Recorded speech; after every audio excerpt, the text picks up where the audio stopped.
Boa tarde, gente. Eu me chamo Kaina Rodrigues e hoje, através desse canal, iremos estudar o tema a Revolução Industrial, Industrialização e Globalização, né?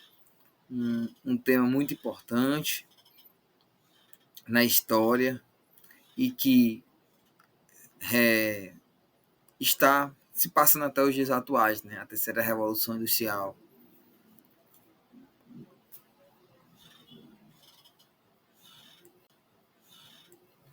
Bom, a Revolução Industrial foi um conjunto de transformações nas técnicas produtivas realizadas na Inglaterra e em parte da Escócia no século XVIII. Bom, a Revolução Industrial foi um marco, né, na história. E aí foi a partir daí que ocorreu mudanças que marcaram o início da produção em larga escala, com o uso de máquinas, impulsionando a indústria e transformando a economia e a sociedade de forma profunda. Como também a gente já pode ver logo de cara algumas consequências da Revolução Industrial, né? Eu vou dividir em dois momentos. O primeiro momento eu vou falar de como foi que ocorreu a Revolução Industrial, as formas de trabalho, antes da maquinofatura, como também vou falar sobre por que a Inglaterra foi pioneira na primeira Revolução Industrial. Mas aí já de cara a gente já percebe aí nessa imagem que eu trouxe no slide, as indústrias, né, jogando grande quantidade de fumaça, né? Aí já vai causar, aí causa um grande impacto ao meio ambiente. Então isso já é uma consequência da Revolução Industrial, algo existente até os dias atuais. Aqui na minha cidade, eu conheço alguns lugares, algumas fábricas que ainda ocorre isso, né? E isso há um grande impacto, há um grande dano ao meio ambiente.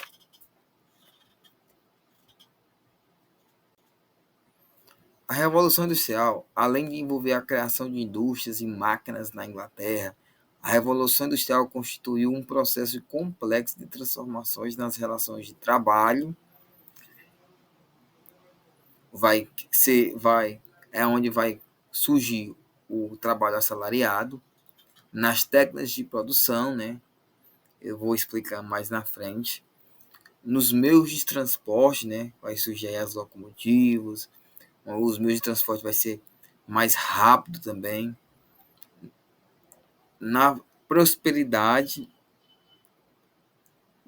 das, das, das máquinas e na atividade comercial.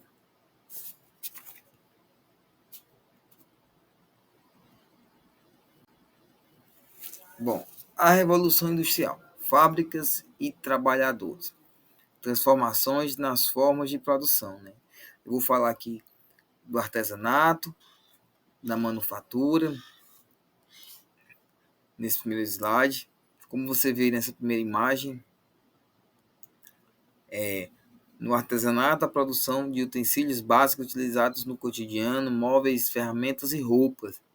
No artesanato, vai ocorrer a produção que o artesão ele é responsável por ir atrás da matéria-prima, responsável por produzir e por vender, né?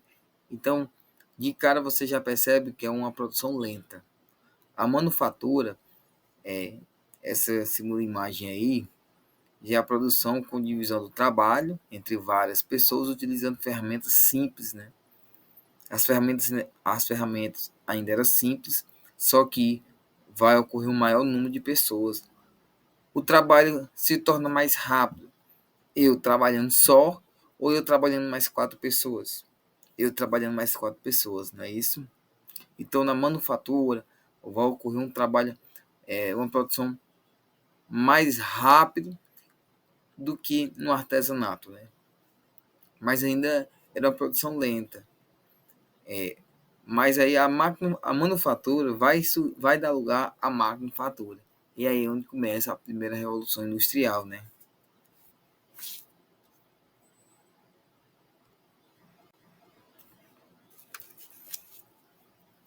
A maquinofatura, motores movidos a vapor, produção em massa, com a utilização de máquinas que aumentam a produtividade, né? As máquinas eram responsáveis, né, por uma produção em larga escala. O empresário, dono dos meios de produção. Você vê aí o reloginho representando, né, o tempo. Principal consequência, tempo igual a dinheiro, né? Menor tempo de produção igual produto mais barato igual maior venda. A gente vai ver no segundo vídeo, né,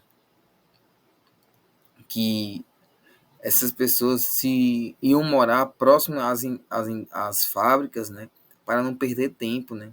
Porque se, como na época o meu transporte ainda não era tão avançado, eles iam perder muito tempo. Eles moravam, exemplo, muitas pessoas moravam muito distante das fábricas. Então, essas fábricas vai fazer com que essas pessoas morem ali ao próximo, né, ao redor, para que elas não perdessem muito tempo para chegar no trabalho, né? E aí vai ter o nome de cidades industriais. Principais avanços tecnológicos. Eu trouxe os três. Primeiro, a máquina a vapor, criada em 1769, que vai ficar ali nas indústrias, nas locomotivas, né, de muita importância. A máquina de fiar, criada em 1764, ela é responsável por transformar, você quem não sabe, transformar a lã, né, em fios. E o tear mecânico, criado em 1785, 1785, que é responsável por transformar a linha em tecido, né? Esses três avanços aí marcaram a primeira revolução industrial. E vocês percebem que dois foram envolvendo a indústria têxtil, né? A Inglaterra, ela sempre foi uma grande produtora, né, de tecidos. Então, ela vai ocorrer na primeira revolução industrial na Inglaterra um grande produção, um grande número de indústria têxtil.